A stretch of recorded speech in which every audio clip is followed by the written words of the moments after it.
Hello everyone, कैसे हैं आप सब। Welcome at Learnology your study guide by me Sarita, जहां हम कर रहे हैं क्लास 11 बायोलॉजी। और आज हम करेंगे chapter 7 structural organisation in animal का वन शॉट रिवीजन। तो चलिए जल्दी से स्टार्ट करते हैं। तो इस चैप्टर को डिवाइड किया गया है दो टॉपिक्स में। पहला है organ and organ system, then second है फ्रॉग्स। तो इन दोनों टॉपिक को हम एक एक करके समझेंगे। तो चलिए स्टार्ट करते हैं a topic, that is organ and organ system. जैसा कि हम अपने प्रीवियस चैप्टर्स एनिमल किंगडम में पढ़ चुके हैं कि जो एनिमल्स हैं they have large varieties of organisms. They can be unicellular, they can be multicellular. तो अगर हम यूनिसेलुलर की बात करें तो ये ऑर्गेनिजम्स जितने भी फंक्शन है लाइफ प्रोसेसेस के, जैसे कि डाइजेशन, रेस्पिरेशन, रिप्रोडक्शन या एक्सक्रीशन, सर्कुलेशन, ट्रांसपोर्टेशन, ये सारे जो काम है ये एक यूनिसेलुलर ऑर्गेनिज्म में सिंगल सेल के थ्रू परफॉर्म किया जाता है।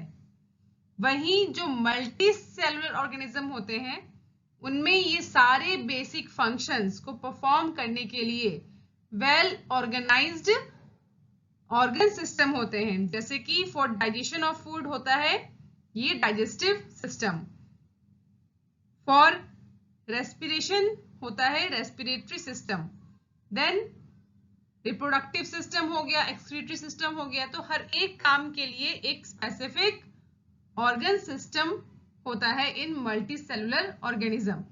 जैसे जैसे हम एक सिंपल ऑर्गेनिज्म से कॉम्प्लेक्स की तरफ जाएंगे हमें वहां बॉडी का ऑर्गेनाइजेशन भी कॉम्प्लेक्स होता हुआ दिखेगा। अब हम एक एग्जांपल लेते हैं हाइड्रा का। तो हाइड्रा जो है ये बना होता है डिफरेंट टाइप ऑफ सेल से।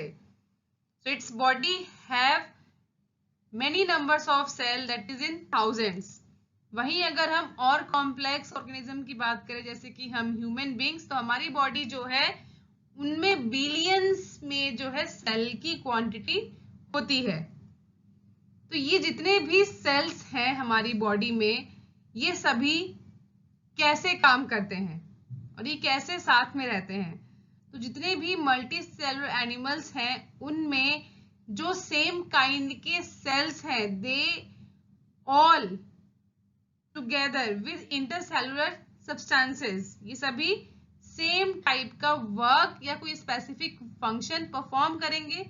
एंड इसी ग्रुप को means same kind of cells जो सेम फंक्शन परफॉर्म करे, इस ग्रुप को क्या कहते हैं? टिश्यू।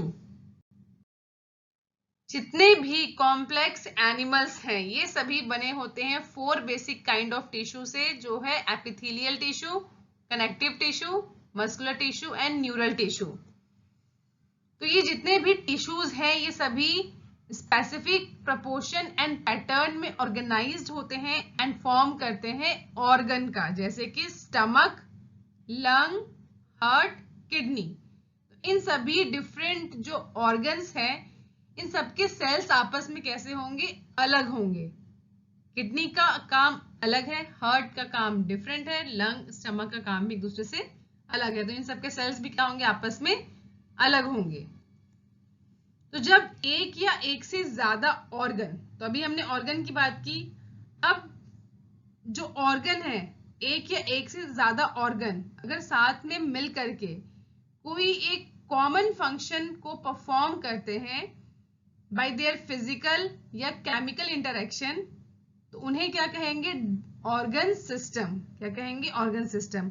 जब डिफरेंट काइंड्स ऑफ ऑर्गन जो है वो मिल करके कोई स्पेसिफिक कॉमन फंक्शन परफॉर्म करेंगे फिजिकल या केमिकल इंटरेक्शन के थ्रू, तो वो क्या कहलाएंगे? Organ system. जैसे कि हो गया डाइजेस्टिव सिस्टम जिसमें आता है बक्कल कैविटी, ईसोफेगस ये एक अलग ऑर्गन है, स्टमक ये एक अलग ऑर्गन है, इंटेस्टाइन। तो ये सभी डिफरेंट जो ऑर्गन्स हैं ये साथ में मिल करके एक कॉमन काम करते हैं, क्या? फूड का डाइजेशन। तो इसीलिए इन सभी डिफरेंट ऑर्गन्स को जिनका काम ऑल टुगेदर क्या है? फूड को डाइजेस्ट करना है, कहलाएंगे क्या? Digestive system. तो ये सभी ऑर्गन्स डाइजेस्टिव सिस्टम का पार्ट बन जाएंगे। एंड क्या बोलेंगे इसको, ऑर्गन सिस्टम। तो हमने क्या पढ़ा, सेल्स, सेल से बने टिश्यू, टिश्यू से बना ऑर्गन एंड देन लास्ट में बना ऑर्गन सिस्टम। और जब ऐसे ही बहुत सारे सिस्टम्स आपस में मिल जाते हैं तो वो पूरा ऑर्गेनिज्म फॉर्म करते हैं। तो ये सभी क्या करते हैं, आपस में अपने काम को बांट लेते हैं एंड इसी को क्या कहा जाता है, डिवीजन ऑफ लेबर। एंड यही कंट्रीब्यूट करता है to the survival of body as a whole. सभी ये अलग अलग सिस्टम्स मिल करके ही बॉडी को सर्वाइव करने में हेल्प करते हैं। अब हम आते हैं अपने first topic which is organ and organ system. तो अभी हमने समझा कि जो बेसिक टिश्यूज हैं they all organise to form organ, जो आगे जाके क्या फॉर्म करते हैं, organ system in multi cellular organism. तो ये बात आपको समझ में आ गई है, सेल, सेल से टिश्यू, टिश्यू से ऑर्गन, ऑर्गन से ऑर्गन सिस्टम एंड कई सारे ऑर्गन सिस्टम मिलकर के पूरा कंप्लीट ऑर्गेनिज्म। तो ये जो ऑर्गेनाइजेशन है ये एसेंशियल है किसके लिए, for more efficient and better coordinated activities करने के लिए of millions of cell constituting an organism. तो हर एक ऑर्गन जो हमारी बॉडी में है वो बना होता है एक या एक से ज्यादा टाइप के टिश्यू से। तो एग्जाम्पल हम समझते हैं, ये है हार्ट जो कि एक ऑर्गन है और ये सिंगल ऑर्गन बना होता है कई सारे टिश्यू से, जैसे कि epithelial tissue, muscular tissue, nervous tissue and connective tissue. तो ये सिंगल ऑर्गन ये बना है इतने 4 डिफरेंट काइंड्स ऑफ टिश्यू से मिलकर। तो इस चैप्टर में हम स्टडी करेंगे morphology and anatomy of frog जो कि एक वर्टिब्रेट है। तो मॉर्फोलॉजी का मतलब क्या होता है, study of external visible features. किसी भी ऑर्गेनिज्म में अगर हम उसके एक्सटर्नल विजिबल फीचर्स को स्टडी कर रहे हैं तो वो मॉर्फोलॉजी कहलाएगी। तो ये जो डेफिनेशन है ये प्लांट्स और माइक्रोब्स पे तो बिल्कुल ठीक बैठती है, लेकिन एनिमल्स में थोड़ा सा ये अलग हो जाता है समझने में। तो एनिमल्स में अगर हम मॉर्फोलॉजी की बात करें तो मॉर्फोलॉजी जो एक्सटर्नली हमें फीचर्स देख रहे हैं वो तो है ही, लेकिन जब हम एनाटॉमी टर्म का यूज कर रहे हैं तो इसका मतलब हो गया इंटरनल फीचर्स, इंटरनल स्ट्रक्चर की स्टडी। लेकिन एनिमल्स में जो इंटरनल ऑर्गन्स हैं जैसे कि रिप्रोडक्टिव सिस्टम हो गया या एक्सक्रीटरी सिस्टम हो गया या फिर डाइजेस्टिव सिस्टम हो गया, तो इन सभी सिस्टम्स की या इन सिस्टम्स में जो ऑर्गन्स हैं उन सभी की जो मॉर्फोलॉजिकल स्टडी है ऑफ इंटरनल ऑर्गन्स वही क्या कहलाती है, एनाटॉमी कहलाती है। नेक्स्ट टॉपिक आता है हमारा फ्रॉग, जहां हम फ्रॉग के स्ट्रक्चरल ऑर्गेनाइजेशन को समझेंगे जो कि इस चैप्टर का नेम है। तो ये है एक फ्रॉग, आप सभी ने अपनी लाइफ में कभी ना कभी इसे देखा होगा, काफी कॉमन एनिमल है। तो ये लैंड एंड वाटर दोनों में ही रह सकता है, इसीलिए इन्हें एम्फीबियन कहते हैं। तो ये जो है क्लास एम्फीबिया से बिलोंग करता है और फाइलम कॉर्डेटा। तो सबसे कॉमन स्पीशीज इंडिया में फ्रॉग की पाई जाती है उसका नाम है राना टिग्रीना। तो ये साइंटिफिक नेम है इंडियन फ्रॉग का। एंड ये एनिमल्स अपने बॉडी टेम्परेचर को एनवायरमेंट के टेम्परेचर के साथ चेंज करते हैं, मतलब इनका कोई कांस्टेंट बॉडी टेम्परेचर नहीं होता है, जैसा टेम्परेचर एनवायरमेंट का होगा उसके साथ ये भी अपना बॉडी टेम्परेचर चेंज करते हैं।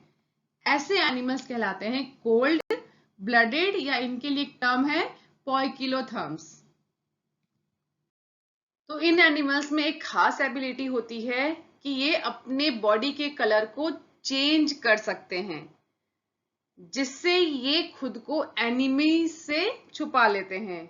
जैसे कि अगर ये ग्रास में होंगे तो ये ग्रास के कलर के हो जाएंगे, या अगर ये रॉक या पेड़ों पे होंगे तो ये उस कलर में खुद को ढाल लेंगे। तो इसे कैमोफ्लाज कहते हैं। And this protective colouration is called mimicry. तो ये नकल करते हैं, इसलिए इसको मिमिक्री भी कहा जाता है। फ्रॉग्स जो हैं ये जब बहुत ही पीक पे होता है समर, बहुत ज्यादा गर्मी होती है या बहुत ज्यादा विंटर होता है, उस टाइम में ये एक डीप शेल्टर में चले जाते हैं, एक डीप बरो में चले जाते हैं, ये वहां शेल्टर लेते हैं ताकि ये खुद को प्रोटेक्ट कर सके from extreme heat and cold. तो समर के टाइम में जब ये डीप में चले जाते हैं, बर्रो में चले जाते हैं, तो उसे समर स्लीप कहा जाता है, जिसके लिए एक वर्ड यूज है एस्टिवेशन। एंड यही जब ये विंटर में करते हैं तो उसे विंटर स्लीप कहा जाता है, जिसके लिए टर्म यूज होता है हाइबरनेशन। तो एस्टिवेशन ये समर के लिए है एंड हाइबरनेशन ये विंटर के लिए है, इसे आप याद रखेंगे। अब फ्रॉग की मॉर्फोलॉजी को समझ लेते हैं, यानी कि फ्रॉग बाहर से कैसा अपीयर होता है। तो जो फ्रॉग की स्किन है ये स्मूथ एंड स्लिपरी होती है due to presence of mucus, and इनकी जो स्किन है ये हमेशा ही मेंटेन होती है इन अ मॉइस्ट कंडीशन। तो ये हमेशा एक मॉइस्ट कंडीशन में रहता है। एंड जो कलर है डॉर्सल साइड का, यानी कि ऊपर वाली साइड का डॉर्सल साइड, ये ऑलिव ग्रीन होता है विद डार्क इरेगुलर स्पॉट्स आपको यहाँ पे देखने को मिलेंगे। वहीं अगर वेंट्रल साइड की बात करें, यानी कि दूसरे साइड के डॉर्सल के opposite, this is ventral side, तो यहाँ का जो कलर है ये पेल येलो होता है। आप देख सकते हैं this is dorsal side and this is ventral side. Frog जो है ये कभी भी पानी नहीं पीता है, पर एब्जॉर्ब करता है वाटर को through their skin. Body of a frog is divisible into head and trunk reason. इनमें नेक एंड टेल एब्सेंट होता है। माउथ के ऊपर यहाँ पे पेयर ऑफ नॉस्ट्रिल प्रेजेंट होता है। एंड आईज अगर आप देखेंगे तो ये बल्ज्ड होता है, यानी कि उठा हुआ बाहर की तरफ निकला हुआ होता है। एंड ये कवर्ड होता है बाय निक्टिटेटिंग मेम्ब्रेन। तो ये है निक्टिटेटिंग मेम्ब्रेन, आप आई के जस्ट यहाँ ऊपर आप देख रहे हैं, this is nictitating membrane that protect them while in water. तो जब ये वाटर में होते हैं तो वाटर से ये मेम्ब्रेन इनकी आईज को बचाता है। एंड ईयर को अगर आप ऑब्जर्व करोगे तो इनमें मेम्ब्रेनस टिम्पैनम प्रेजेंट होता है, जो फ्रॉग के इनर एंड आउटर ईयर को सेपरेट रखता है, जिससे ये एयर एंड वाटर दोनों में ही साउंड सिग्नल्स को रिसीव कर पाते हैं। This is tympanum. फ्रॉग्स के लिम्स जो हैं ये दो टाइप्स में डिवाइडेड होते हैं। फ्रंट को कहेंगे फोर लिम, बैक को कहेंगे हाइंड लिम। ये दोनों ही मिलके हेल्प करते हैं swim, walking, leaping and burrowing करने में। अगर आप हाइंड लिम को ध्यान से देखें तो ये कुछ इस टाइप का होता है। ये एंड होता है 5 डिजिट्स में। जैसे हमारे हाथों में 5 फिंगर्स होते हैं, वैसे ही इनमें भी 5 डिजिट्स होते हैं, जो कि लार्ज साइज का होता है एंड मस्कुलर होता है एज कंपेयर टू 4 लिम। तो 4 लिम अगर आप देखेंगे तो ये एंड होता है 4 डिजिट्स में।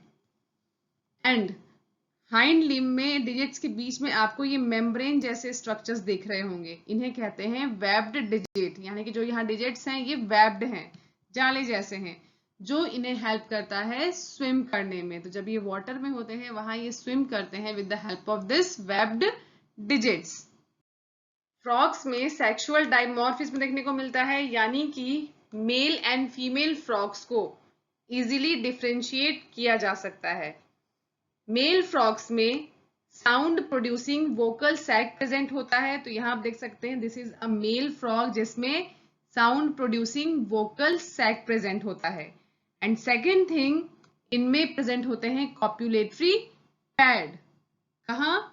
इन द फोर लिम। तो अभी हमने लिम्स के बारे में स्टडी किया था, ये है फोर लिम। तो फोर लिम को अगर आप ध्यान से देखेंगे तो इनमें प्रेजेंट होता है copulatory pad in the first digit of four limb।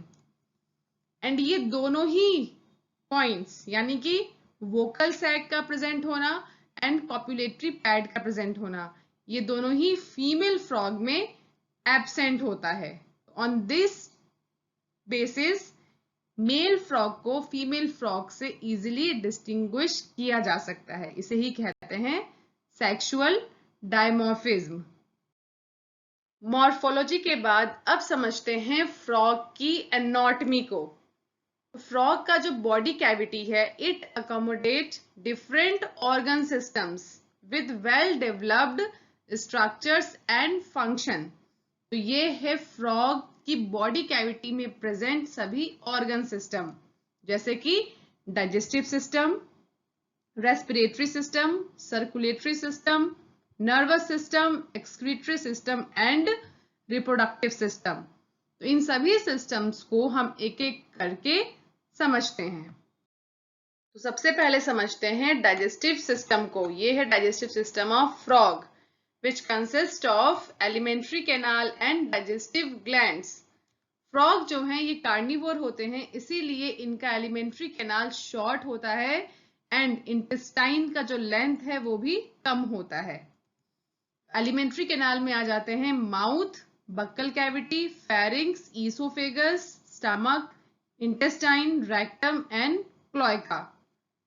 Digestive glands में सबसे पहले आएगा लीवर विच सिक्रीट बाइल जूस, जो कहां से आता है, गैल ब्लैडर। तो गैल ब्लैडर लीवर में प्रेजेंट होता है विच स्टोर बाइल जूस। एंड दूसरा ग्लैंड है pancreas which produce pancreatic juice, जिसमें डाइजेस्टिव एंजाइम्स प्रेजेंट होते हैं। तो सबसे पहले फ्रॉग फूड को कैप्चर करेगा बाय इट्स बाइलोब्ड टंग। तो फ्रॉग का जो टंग है ये आगे से बाइलोब्ड होता है which help them to capture food। उसके बाद जो खाना है ये ईसोफेगस के थ्रू स्टमक में एंटर करता है। स्टमक में पहुंचने के बाद वहां प्रेजेंट होता है HCl एंड स्टमक की जो वॉल है वो सिक्रीट करती है गैस्ट्रिक जूस। यहाँ जो खाना है वो पार्शियली डाइजेस्ट होता है, यानी कि पूरी तरह से नहीं डाइजेस्ट होता है, थोड़ा बहुत डाइजेशन स्टमक में हो जाता है। ये सेमी डाइजेस्टेड जो फूड है ये कहलाता है काइम, जो आगे पास होता है कहाँ, स्मॉल इंटेस्टाइन में। तो स्मॉल इंटेस्टाइन का जो स्टार्टिंग पार्ट है, स्टार्टिंग हिस्सा है, उसे कहते हैं ड्यूडिनम। तो यहाँ ये काइम एंटर करता है स्टमक से। यहाँ एंटर करने के बाद जो लीवर है एंड पैंक्रियाज, ये दोनों ही अपने सिक्रीशंस रिलीज करते हैं। लीवर रिलीज करता है bile juice and pancreas release करता है पैंक्रिएटिक जूस। ये दोनों ही एक कॉमन डक्ट के थ्रू ड्यूडिनम में एंटर करते हैं।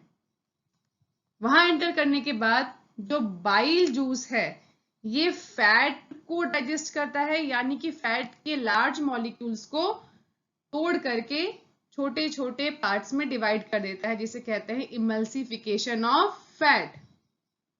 एंड जो पैंक्रिएटिक जूस है ये कार्बोहाइड्रेट एंड प्रोटीन का डाइजेशन करता है। तो याद रखेंगे, बाइल जूस फैट को डाइजेस्ट करेगा एंड जो पैंक्रिएटिक जूस है ये कार्बोहाइड्रेट एंड प्रोटीन को डाइजेस्ट करेगा। तो फूड का फाइनल डाइजेशन कंप्लीट होता है स्मॉल इंटेस्टाइन में। अब ये डाइजेस्टेड फूड एब्जॉर्ब होंगे कहाँ, स्मॉल इंटेस्टाइन में ही। स्मॉल इंटेस्टाइन को अगर कट करके देखें तो ये कुछ ऐसा दिखाई देगा। इनकी इनर वॉल में प्रेजेंट होते हैं बहुत सारे फोल्ड्स, ये फोल्ड्स कहलाते हैं विलाई एंड माइक्रोविलाई। तो यहाँ काफी रिच सप्लाई होती है ब्लड वेसल्स की। तो ये डाइजेस्टेड फूड विलाई के थ्रू एब्जॉर्ब होके ब्लड में जाएंगे एंड ब्लड से ये सारी बॉडी में जाएंगे। तो उसके बाद एब्जॉर्प्शन के बाद बाकी जो सॉलिड वेस्ट बच जाएगा, यानी कि अनडाइजेस्टेड जो वेस्ट बच जाएगा, ये एंटर होगा रेक्टम में एंड रेक्टम से ये क्लोएका के थ्रू एक्सक्रीट हो जाएगा। तो यहां कंप्लीट होता है डाइजेस्टिव सिस्टम। नेक्स्ट है रेस्पिरेटरी सिस्टम। तो ये है रेस्पिरेटरी सिस्टम ऑफ फ्रॉग। तो जैसा कि हम जानते हैं फ्रॉग लैंड एंड वाटर दोनों में ही रह सकता है, इसीलिए ये दो डिफरेंट मेथड शो करता है रेस्पिरेशन के। पहला है क्यूटेनियस रेस्पिरेशन। तो जब फ्रॉग वाटर में होता है तब इसकी स्किन एक्ट करती है एज एक्वेटिक रेस्पिरेटरी ऑर्गन, जहां वाटर में डिसॉल्व्ड ऑक्सीजन का एक्सचेंज होता है through the skin bye simple diffusion. And second type है पल्मोनरी रेस्पिरेशन। जब फ्रॉग लैंड पे होता है तब buccal cavity, skin and lung ये तीनों ही एक्ट करते हैं एज रेस्पिरेटरी ऑर्गन। तो यहाँ आप डायग्राम में क्लियरली देख सकते हैं, दिस इज लंग। तो इनमें अ पेयर ऑफ लंग प्रेजेंट होता है, this is nostril and this is mouth, जैसे हम ब्रीथ करते हैं। एंड जब फ्रॉग वाटर में होगा तो थ्रू सिंपल डिफ्यूजन, स्किन के थ्रू गैसेस का एक्सचेंज होगा। लंग के स्ट्रक्चर को अगर देखें तो ये पेयर्ड होता है, यानी कि 2 लंग्स प्रेजेंट होते हैं, which is pink in coloured, and ये सैक लाइक स्ट्रक्चर होता है which is present in upper part of the trunk, यानी कि थोरिक्स रीजन में ये प्रेजेंट होता है। अब समझते हैं प्रोसीजर को। तो सबसे पहले नॉस्ट्रिल के थ्रू जो एयर है वो एंटर करता है, नॉस्ट्रिल से ये बक्कल कैविटी में, एंड देन बक्कल कैविटी से ये लंग में एंटर करेगा।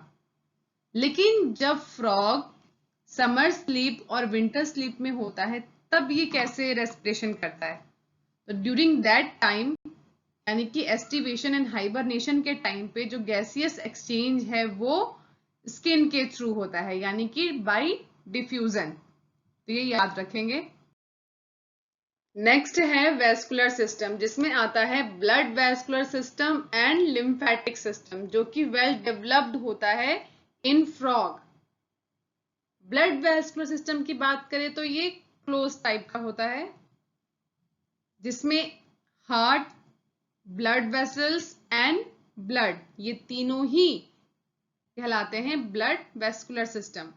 एंड लिम्फेटिक सिस्टम्स में आता है lymph channels and lymph nodes. तो ये है फ्रॉग का हार्ट, जो एक मस्कुलर स्ट्रक्चर है एंड ये सिचुएटेड होता है बॉडी कैविटी के अपर पार्ट में। आप देख सकते हैं कि ये 3 चैम्बर का बना होता है, 2 एट्रिया, एक वेंट्रिकल, एंड ये कवर्ड होता है मेम्ब्रेन से, जिसे पेरिकार्डियम कहते हैं। यहाँ आपको एक ट्राइंगुलर स्ट्रक्चर दिख रहा होगा, it is known as sinus venosus, जो कि राइट एट्रियम से ज्वाइंट होता है। तो ये एज पेस मेकर काम करता है। यहाँ पे जो राइट एट्रियम है ये ब्लड रिसीव करता है through major veins called vena cava. पूरी बॉडी से जो डीऑक्सी ब्लड है वो राइट एट्रियम में एंटर करता है। देन राइट एट्रियम से ये डीऑक्सी ब्लड वेंट्रिकल में जाता है, जो ओपन होता है into a sac like conus arteriosus में on the ventral side of the heart. तो ये है वेंट्रिकल, जिसमें डीऑक्सी ब्लड जाता है, एंड यहाँ से ये डीऑक्सी ब्लड दोनों लंग्स में चला जाता है ऑक्सीजनेटेड होने के लिए। सेम ऐसे ही जो लेफ्ट एट्रियम है ये रिसीव करता है oxygenated blood from the lung. ये ऑक्सीजनेटेड ब्लड लेफ्ट एट्रियम से वेंट्रिकल में जाता है और वेंट्रिकल से ये पूरी बॉडी में सर्कुलेट हो जाता है। तो blood from heart is carried to all parts of the body by arteries, जिसे आर्ट्रियल सिस्टम भी कहते हैं। वेन्स जो है ये क्या कलेक्ट करता है, ये डिफरेंट बॉडी पार्ट से ब्लड को कलेक्ट करके हार्ट तक पहुंचाता है। इस पूरे सिस्टम को बोलते हैं वेनस सिस्टम। वेनस सिस्टम ये एक स्पेशल कनेक्शन फॉर्म करता है।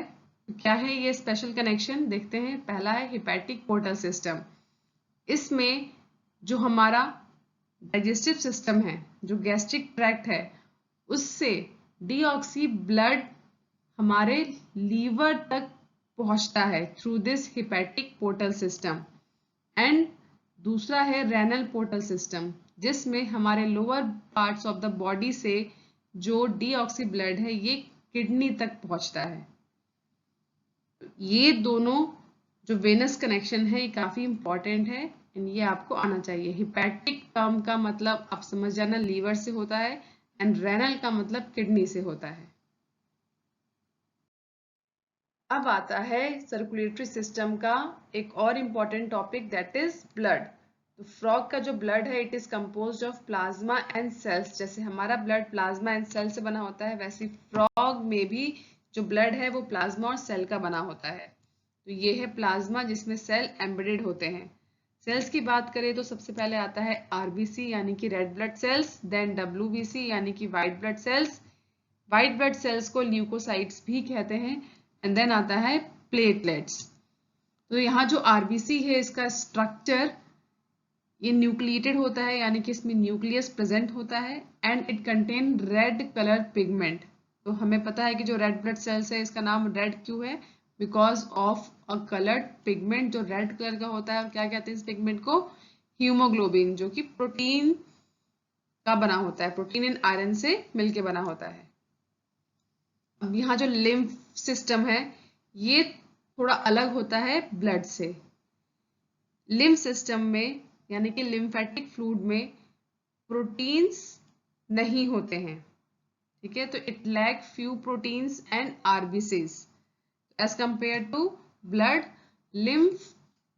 लिम्फेटिक फ्लूइड में प्रोटीन एंड आरबीसीज काफी कम होते हैं।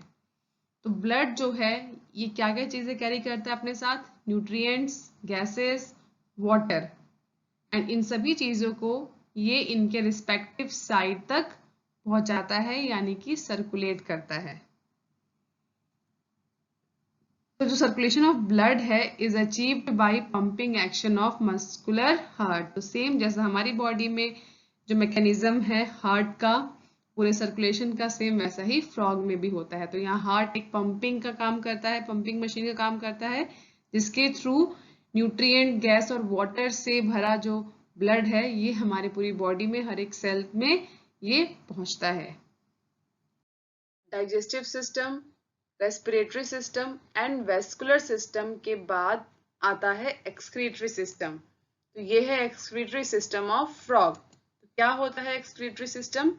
System which eliminate nitrogenous waste, ऐसे सिस्टम को कहते हैं एक्सक्रीटरी सिस्टम। तो it consist of pair of kidney, तो यहाँ आप देख सकते हैं 2 किडनी है, लेफ्ट एंड राइट। देन आता है यूरेटर, तो दिस इज यूरेटर जिसे यूरिनोजेनिटल डक्ट भी कहते हैं। Then this is cloaca and this is urinary bladder. तो एक एक करके इन सभी पार्ट्स को हम स्टडी करते हैं। तो सबसे पहले समझते हैं किडनी को। किडनी ये compact dark red and bean shaped का स्ट्रक्चर है जो बॉडी कैविटी के थोड़ा पोस्टीरियर साइड में होता है on both side of vertebral column. इसका structural and functional unit nephron होता है, ठीक है। तो नेफ्रॉन को यूरिनिफेरस ट्यूब्यूल्स भी कहते हैं। किडनी के बाद नेक्स्ट आता है यूरेटर। यूरेटर 2 होते हैं क्वांटिटी में, फ्रॉम ईच किडनी ये इमर्ज होते हैं। एंड अगर स्पेशली मेल फ्रॉग की बात की जाए तो यहाँ जो यूरेटर है ये एज यूरिनोजेनिटल डक्ट एक्ट करता है जो आगे जाके क्लोएका में ओपन होगा। वहीं अगर जो फीमेल फ्रॉग है इसकी बात करें तो यहाँ भी जो किडनी है दोनों किडनी से यूरेटर इमर्ज होगा एंड ये ओपन होगा क्लोएका में, लेकिन ये यूरिनोजेनिटल डक्ट की तरह से एक्ट नहीं करता है। यानी कि मेल फ्रॉग में जो यूरेटर है ये यूरिन को लेकर के क्लोएका में आएगा एंड साथ ही स्पर्म को भी ये क्लोएका तक पहुंचाने का काम करता है। यानी कि यहाँ यूरेटर एक्सक्रीटरी सिस्टम का भी पार्ट है प्लस रिप्रोडक्टिव सिस्टम का भी पार्ट है, लेकिन फीमेल फ्रॉग में ऐसा नहीं है। यहाँ यूरेटर सिर्फ और सिर्फ एक्सक्रीटरी सिस्टम में पार्टिसिपेट करता है, वहीं जो ओविडक्ट है ये अलग से एग को लेकर के क्लोएका तक पहुंचता है जो रिप्रोडक्टिव सिस्टम का पार्ट है। यूरेटर के बाद नेक्स्ट आता है यूरिनरी ब्लैडर। तो यहाँ डायग्राम में आप देख सकते हैं ये है यूरिनरी ब्लैडर। तो ये रेक्टम के वेंट्रल साइड में प्रेजेंट होता है एंड ये भी यूरेटर की तरह क्लोएका में ओपन होता है। तो यानी कि यूरेटर एंड यूरिनरी ब्लैडर दोनों ही क्लोएका में ओपन होंगे। तो इसका काम क्या होता है यूरिनरी ब्लैडर का? ये यूरिन को स्टोर करता है तब तक जब तक कि वो एक्सक्रीट आउट ना हो। फ्रॉग में जो एक्सक्रीट आउट होता है वो है यूरिया। फ्रॉग यूरिया को एक्सक्रीट करता है, इसीलिए इन एनिमल्स को यूरियोटेलिक एनिमल कहते हैं। तो यहाँ जो एक्सक्रीटरी वेस्ट है ये कैरी होता है विद ब्लड। ब्लड जो है वेस्ट को कैरी करता है एंड किडनी तक पहुंचता है। किडनी तक आने के बाद यहाँ पे इसका सेपरेशन होता है, जो भी वेस्ट है वो ब्लड से सेपरेट किया जाता है, फिल्टर आउट किया जाता है एंड देन इसको एक्सक्रीट आउट कर दिया जाता है थ्रू द क्लोएका। तो क्लोएका के थ्रू एक्सक्रीशन होता है और क्लोएका में 2 चीजें आके ओपन होती हैं, यूरेटर एंड यूरिनरी ब्लैडर। तो ये याद रखेंगे। नेक्स्ट सिस्टम है कंट्रोल एंड कोऑर्डिनेशन सिस्टम। तो ये सिस्टम काफी वेल डेवलप्ड होता है फ्रॉग्स में and it consist of two things, endocrine gland and neural system. सबसे पहले एंडोक्राइन ग्लैंड को समझते हैं। तो ये ग्लैंड्स हार्मोन सिक्रिएट करते हैं which help in chemical coordination of various organs of the body. It includes pituitary gland, thyroid gland, parathyroid gland, thymus, pineal body, pancreatic islets, adrenal gland and gonads.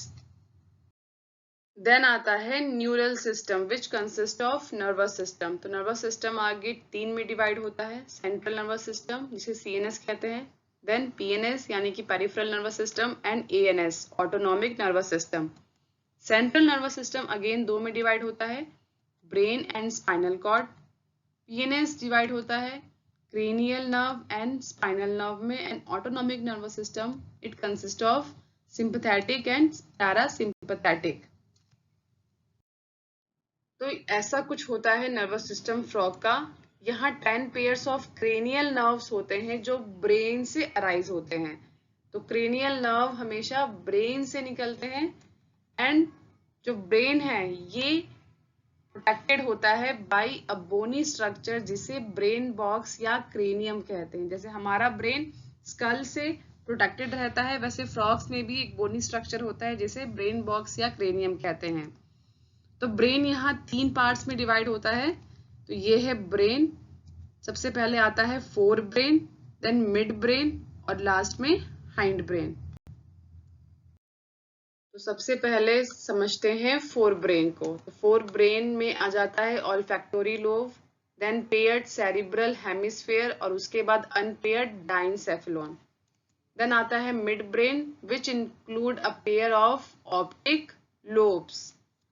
And last में आता है hind brain which consist of cerebellum and medulla oblongata. ये सारे parts आप याद रखेंगे किस reason में कौन सा पार्ट है।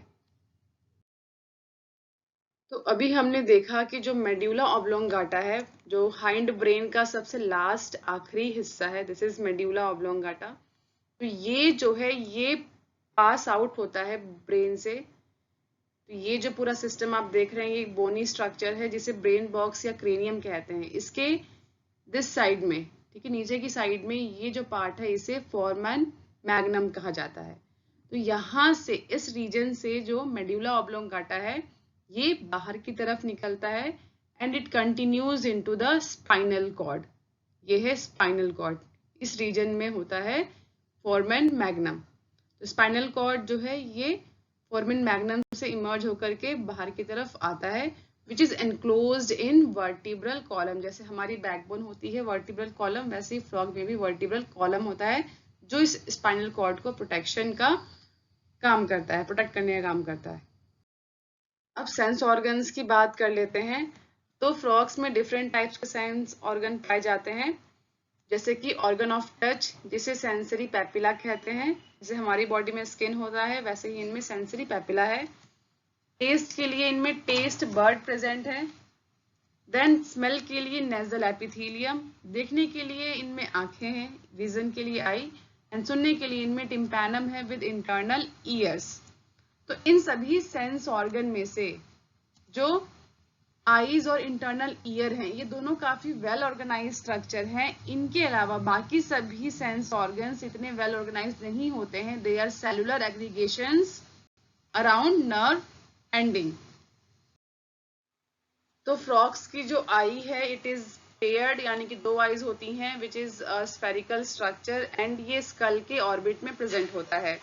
वहीं इनकी जो आईज है ये सिंपल होती है यानी कि दे पजेज ओनली 1 यूनिट।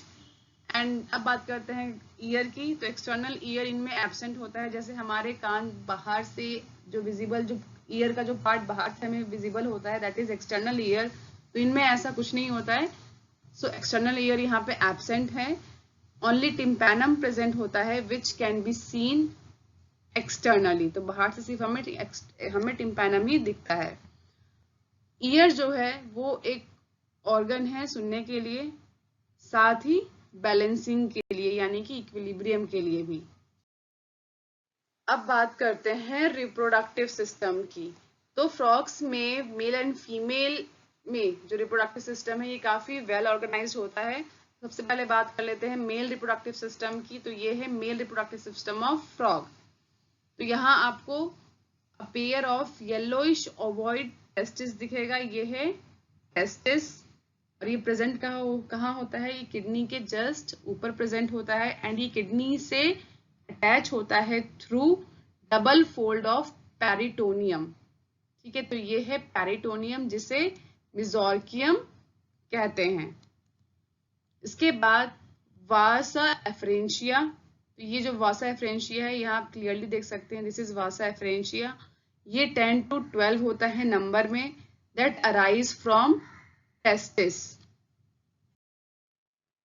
तो वासा एफरेंशिया जो टेस्टिस से अराइज हो रहा है, ये आगे जाके किडनी में ओपन होता है ऑन देयर साइड एंड उसके बाद फिर किडनी में एंटर करने के बाद ये बीडर कैनाल में ओपन होता है। तो ये है बीडर कैनाल। इसके बाद फाइनली ये कम्युनिकेट करता है विद यूरिनोजेनिटल डक्ट, जिसके बारे में हमने एक्सक्रीटरी सिस्टम में पढ़ा था।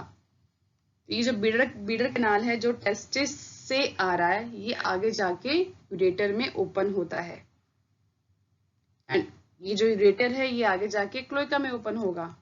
तो क्लोएका जो है ये स्मॉल स्ट्रक्चर है, मीडियन चैम्बर होता है, that is used to pass faecal matter plus urine and plus sperm to the exterior. तो क्लोएका का यहाँ 3 काम है, ये सॉलिड वेस्ट को भी रिमूव करता है, लिक्विड वेस्ट यानी कि यूरिन को भी रिमूव करता है, प्लस ये स्पर्म को भी बाहर रिलीज करता है।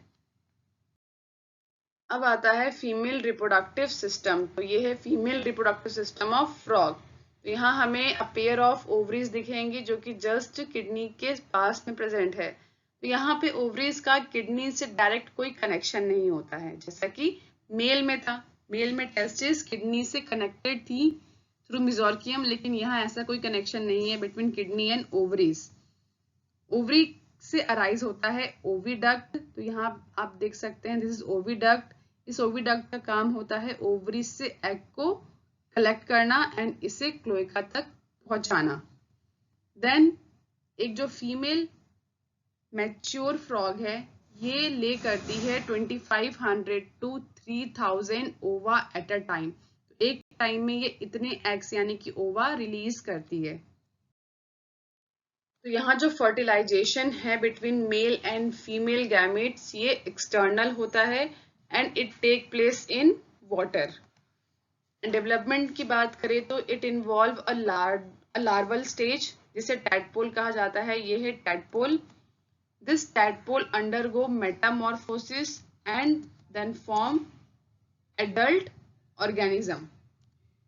अब बात कर लेते हैं इकोनॉमिक इंपॉर्टेंस की। तो फ्रॉग की इकोनॉमिक इंपॉर्टेंस क्या क्या है, तो ये काफी बेनिफिशियल होते हैं for Mankind because they eat insects and protect the crop. Second है it maintain ecological balance because these serve as an important link of food chain and food web in the ecosystem. Last है कुछ countries में जो muscular legs होती हैं frog की, इसको as food consume किया जाता है। आई होप आपको आज का ये पूरा चैप्टर इन वन शॉट अच्छे से समझ आ गया है। अगर हाँ तो वीडियो को लाइक कीजिए, साथ ही मेरे चैनल को सब्सक्राइब कीजिए और साथ में दिए गए बेल आइकन को भी प्रेस कर दीजिए जिससे कि मेरी लेटेस्ट वीडियो की नोटिफिकेशन आपको तुरंत मिल जाए। साथ ही अगर आज की इस वीडियो में कोई भी डाउट है तो आप नीचे कमेंट सेक्शन में पूछ सकते हैं या फिर मुझे ज्वाइन कर सकते हैं टेलीग्राम पे भी, लिंक मैंने नीचे डिस्क्रिप्शन में दे दिया है। नेक्स्ट वीडियो में हम स्टार्ट करने वाले हैं unit 3 that is cell structure and function. तब तक स्टूडेंट्स आप आज का ये चैप्टर अपनी एनसीईआरटी बुक में अच्छे से रीड कर लेंगे जिससे कि आप कॉन्फिडेंट हो जाए कि अब तक की क्लास में हमारा एनसीईआरटी से सब कवर हो चुका है। Till that stay happy, stay healthy, see you soon, bye bye, take care.